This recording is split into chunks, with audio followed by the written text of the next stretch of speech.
Hey everybody, quick question. What's the best off-ice puck you've ever used? Well, our friends at Hockey Tutorial called the new Puck Around Pro Training Puck the greatest off-ice puck they've ever seen. And after testing it ourselves, we get why. This thing is a game changer.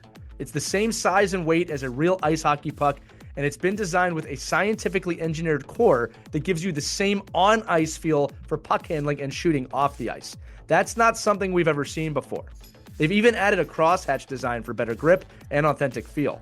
This is the most realistic off-ice puck ever and trusted by players and coaches, whether you're training in the driveway, on the street, or on the outdoor rink. We know this is something that you and your kids are going to want, so we put together a great deal for you. For a limited time, use the code OKPH at wraparoundhockey.com and you'll get a nice discount on a 2-pack of the Puck Around Pro Training Puck. Again, that's wraparoundhockey.com, or click the link accompanying this episode at any time. It's a tremendous gift for your hockey player and a great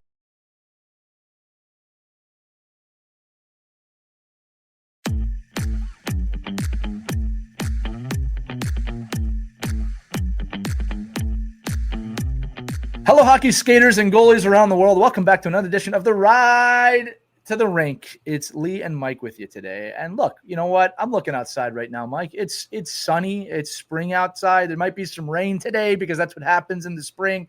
But we're probably a few weeks past the season ending. Maybe just the trail end of some evaluations are happening. But the point is the off season is here, right? That's what the Robins outside in my area usually means. And, you know, you want to get outside. You want to do things now. You want to maybe get a little bit away from the game this time of the year. Or for you kids out there, maybe you don't. Maybe you want to do a little more practice right now. Maybe you want to have some spring hockey. So today we're going to talk to you about this time of year. It's spring. What does your developmental calendar look like? Or how can you create a development calendar? Or what the heck do we mean by developmental calendar and what this time of the year matters? So I'm going to throw it over to Mike because we are entering the time where we want you to think, if you want to be a better hockey player for next season, about some of the things you can do in the off season. And that includes you actually taking a break. Mike, go ahead. Yeah. So when I sit down with players this time of year, there's nothing you can do from what was just happened, right? You made a team. You didn't make a team. You were selected for the group you wanted to be selected with or not. You're still waiting to get selected. You have no idea. Maybe you're in limbo right now. You don't know.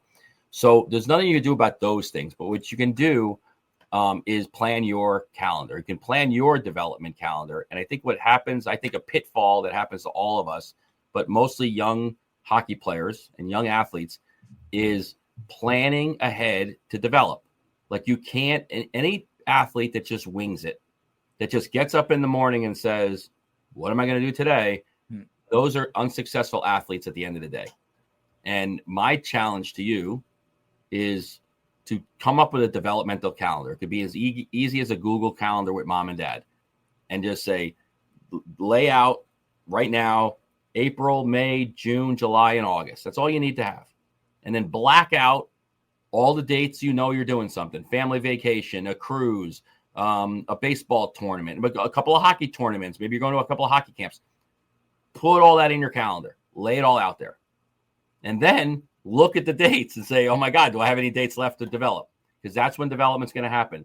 And if you – and I'll just say, before I hand it back to Lee here, is when you do this, you're going to find, like say you have a weekend tournament. It probably starts on a Friday. That means you're probably not training on Thursday. It probably ends on a Sunday. That probably means you're not training on Monday. So now you have Tuesday and Wednesday to train, and you got to hope that there's real life doesn't get in the way there. So unless you have a plan, unless you have a structure, and it doesn't have to be, formal. It needs to be, I'm giving myself 20 minutes every Monday, Wednesday, and Friday, or at this time this week to do this, this, and this. Now I can set my development schedule up. And at least you have something to track with and keep you on track with.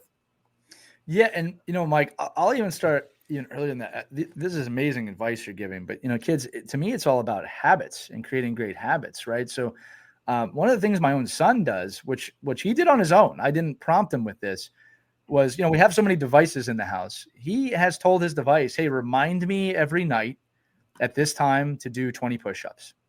And sure enough, every night that thing comes on. Logan, it is time to do 20 push-ups. And he does them. But that little help is how we started that.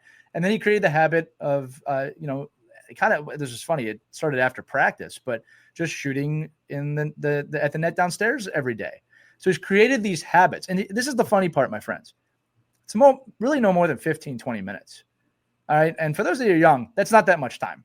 All right. But 15, 20 minutes a day of just something to develop your hockey skills can go so far when you compact that over the summertime. When you took it that 3-4 month summer, if you're doing that every day, you're going to develop a new skill that you didn't have. All right. And that's in just 15 minutes. If you want to do 30 minutes or 45 minutes a day of a few different things, maybe some stick handling or watching a game and looking at the IQ side of the game or shooting, it's the daily habits and the kids that put in that daily time, Mike, as you said, that really see the difference. So if you're not ready to wake up and say, what am I doing today? At least make sure you're waking up with some of those habits built in of I'm going to do push-ups, I'm going to do squats, or I'm going to shoot at the net.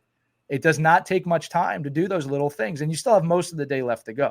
And again, if you're older and you want to do more serious stuff, Mike is 100% right. You should have a plan. You should know what you're doing week to week, whether it's working out or practicing or getting outside or even studying. There's levels to this, but it starts with those great habits. Yeah, and any coach is going to tell you if you put in 20 minutes a day, 5 days a week, 20 weeks a year, you're going to be getting like over 2,000 hours in development time. Like you're going to be getting that you can't get on the ice. Thousands of hours of just development where it all does add up. It builds on each other. Nobody's saying you have to go shoot 1,000 pucks, but you could shoot 20 in the right-hand corner. Right. You could shoot 20. You could stick handle for 15 minutes. Doing different ways. Like that's all it takes. You could just journal. You could write down. You could say, listen, I'm just going to do my push-ups or my sit-ups, but it all adds up. It all adds up. And I think especially now we're in the off season and for a lot of us, hopefully it's the off season for you, but you're going into the season, going strong, going ready and going focused. And then you can readjust your calendar to now say, okay, well, I'm already gone the ice for this amount of time. Now I can restructure my time to say, oh, well, I got to make sure I get my 2 hours of homework in. I got to leave. Like you have to deliberately build blocks in your schedule to help you. And if you're doing this with mom and dad, I would even say, listen, if you have a full-time coach too, put your coach on that calendar. It's an easy way for your coach to see, oh, wow, this guy's so busy. Like this guy's really busy. And I'm going to make sure I'm supporting this player in his quest and her quest in getting better. I love it, Mike. And in closing, I'll say this too, that, if you're playing ice hockey in the spring or the summer, that's great. Like if that's what you want to do, but just remember that game, while fun, doesn't really replace the stuff that we're talking about. You got to build these habits. You got to do the stuff away from the ice as well. If you're serious about it, right? If you're not, that kids, there's nothing wrong with that either. If this is just something you're doing for fun, there's nothing wrong with that. But if you really want to be better, these are some of the things you got to do. And I'll say this too. This goes beyond hockey. This is anything you want to do. If you want to be a great musician, a great writer, a great actor, anything you want to be great at, you got to find the habits and build this into your repertoire, if you will, every single day. Look that word up if you don't know what it means. The tuba doesn't, you don't become a good tuba player when it's sitting and looking in the box. Right. And they don't just show up on the day you have the concert and are awesome. They got to practice, right? It's a great point. So kids, anything you want to do, anything you want to be great at, you got to build the habits to practice. And that doesn't come from your parents. That comes from you. We can tell you to do it, but the truth is this, you got to want to do it. If you don't want to do it on your own, you got to be realistic about what that's going to end up being. So that's going to do it for this edition of The Ride to the Rink. Kids, wherever you're at on that journey in hockey or anything else, just remember, we believe in you. You should too. Can't just be us. It's got to be you as well. That's going to do it. We'll see you next time. Remember, have fun, skate hard. We'll see you on the next Ride to the Rink. Take care, everybody.